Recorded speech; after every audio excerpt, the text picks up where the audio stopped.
This is the PU leather we provide. Cut it open along the fold.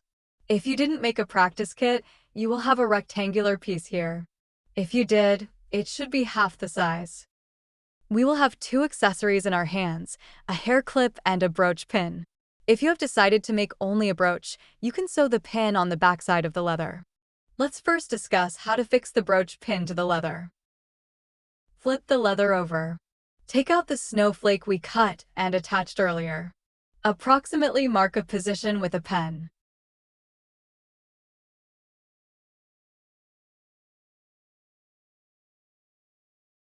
It is recommended to place the brooch pin at this position or slightly higher. Hold the pin in place with your hand and mark the position of the pin. If there is a safety lock, draw a line on that side. Draw another mark on the other side, one above and one below the pin. After marking, fold the PU leather and use these scissors to make a small cut, approximately this size. Do the same on the other side, making a small cut. Let's take out the brooch pin. Open it up. Let us take a look at the back again. You see that I marked 2 points on one side and 1 point on the other side. The pin should go through from the side with 1 point. Be careful when inserting the pin so as not to damage the leather. Then reassemble the pin.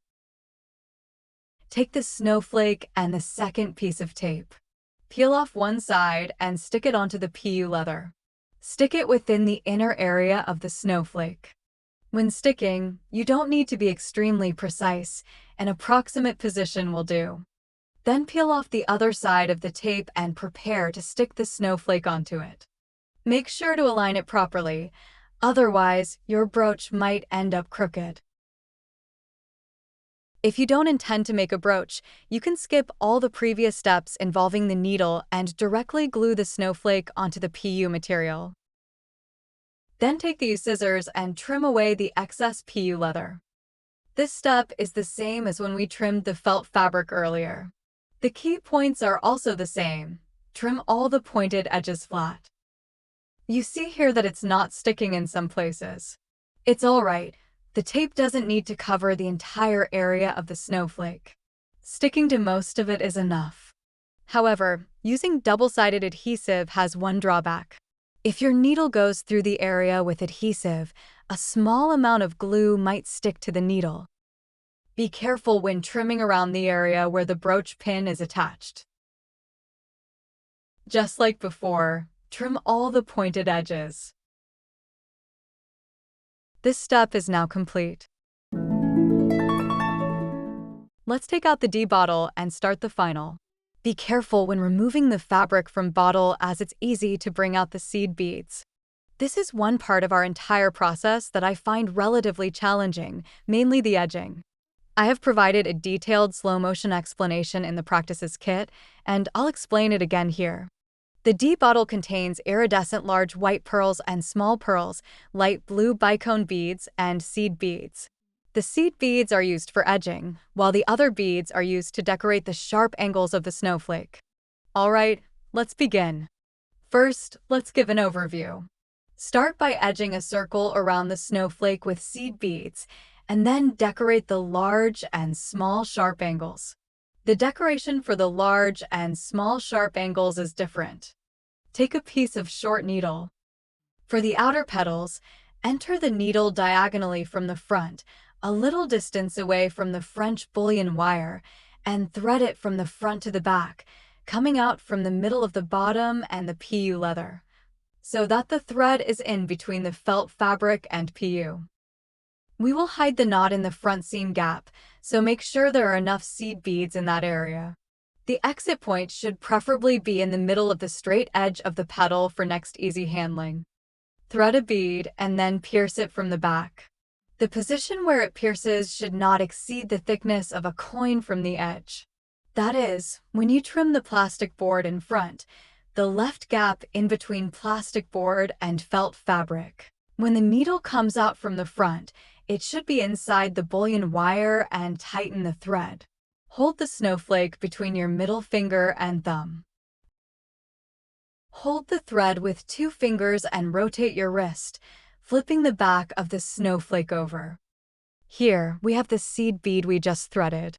From my current perspective, the needle goes from the bottom of the bead upward. Tighten the thread and then release the fingers holding the thread. Okay, the first bead is fixed. This bead lies flat on its side. Let's do it again. Step 1. Thread a seed bead. This is the position where we just entered the needle, about the width of a seed bead away from this needle eye, approximately 2 millimeters. That's where we enter the needle again. Step 2. Pierce it straight from the back. The needle should go straight through. Step 3. Tighten the thread. When your thread is longer, take it slow when tightening the thread. Don't make it too fast, as the thread can easily knot or scrape against other beads. Step 4. Hold the snowflake with your palm facing up and pinch the thread with your index and middle fingers. Step 5. Flip the snowflake from the front to the back. Step 6. The needle goes upward through the bottom of the seed bead that is fixed. Step 7. Tighten the thread. Pull the thread until you feel it being pulled by your index and middle fingers, then release your fingers. Use the pad of your middle finger to press against the side of the bead to prevent the thread from knotting, and then continue pulling the thread. Okay, let's take a look of edging again. Step 1. Thread a bead. Step 2. Enter the needle from the back, about the width of a seed bead away. You need to apply a little force and make sure the needle goes out inside the French bullion wire. Step 3. Tighten the thread. At this point, the last bead is also brought to the back by the thread. Leave it be. It will be in right position along the fixing of current bead. Step 4. Pinch the thread with your fingers. Step 5. Flip the snowflake over. Step 6. Thread the bead upward from the bottom.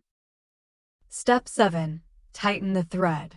Now we have fixed 3 beads, and the outline of the edging is starting to take shape. Next, we repeat these 7 steps. The 4th bead is almost reaching the tip, so we want to make sure the bead stays on the tip as much as possible. So we thread at this position, right at the tip. Then tighten the thread. Flip the snowflake to the back and pinch the thread with your fingers. Thread the bead upward from the bottom.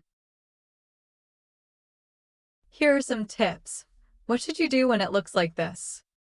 Ideally, you should have threaded on the outer side of the white tube bead and inside the bullion wire, right?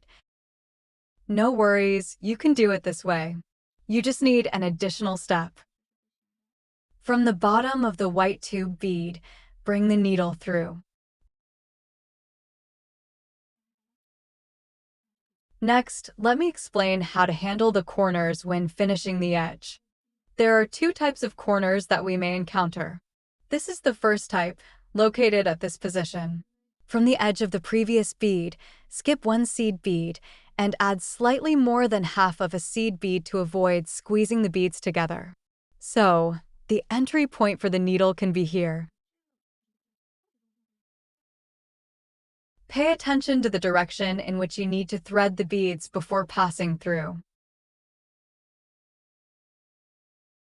After sewing, the beads should be arranged like this. This is the second type of corner. The entry point for the needle is directly below the corner. This bead should be placed right on the corner point. The next bead is positioned here, so its corresponding needle hole is in this location.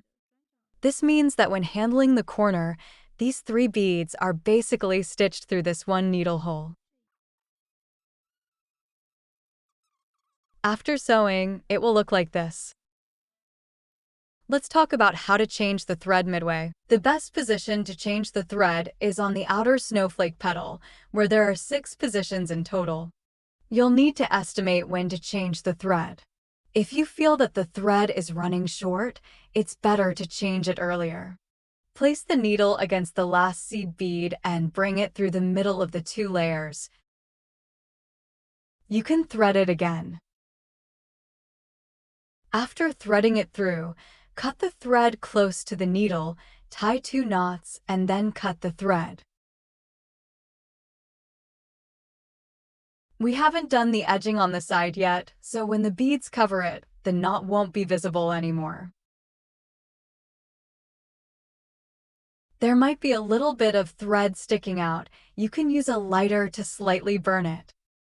The exit point can also be on the front side.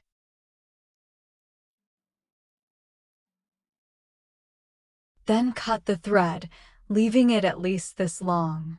After cutting, tie a knot. If you feel there's still a tiny bit of thread sticking out, you can use a lighter to burn it slightly. Then thread the needle again and prepare the thread. Enter the needle through the middle of the 2 layers, aiming for the position of the last needle eye. The knot will be hidden in the seam gap. Then thread through the middle of the last bead. All right, we're ready to go. Now you can repeat the 7 steps of the edging. Next, let's discuss how to finish the edging. Look, we can add another bead at this position. Thread from the bottom of the previous bead, which is the starting bead. Tighten the thread. Then thread downward from the top of the bead before and pass through the middle of the 2 layers, coming out from the front of the snowflake. Tie a knot on the front side. Finally, cut the thread. If the thread end is very short, you can leave it. If it's a bit long, you can use a lighter to burn it slightly. Okay, we are now ready to add the top beads. On the outer petals, we will use a large pearl bead as the centerpiece and a seed bead for fixing. On the inner petals, we will use a light blue bicone bead with small pearls, with seed beads as spacers and for fixing. Switch to a longer needle. Let's start from the inner top. The thread doesn't need to be too long. About half the length of your forearm is enough. Enter the needle from the inner side of the bullion wire at the bottom of the large bicone bead, aiming for the existing needle hole on the front of the snowflake. Then flip to the back of the snowflake and bring the needle out from the bottom of the seed bead at the top.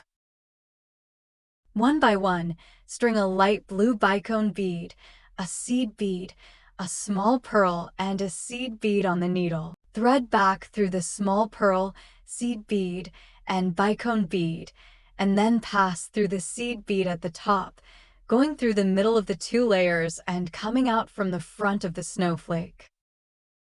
The exit point can be slightly adjusted as long as it's within the front seam gap.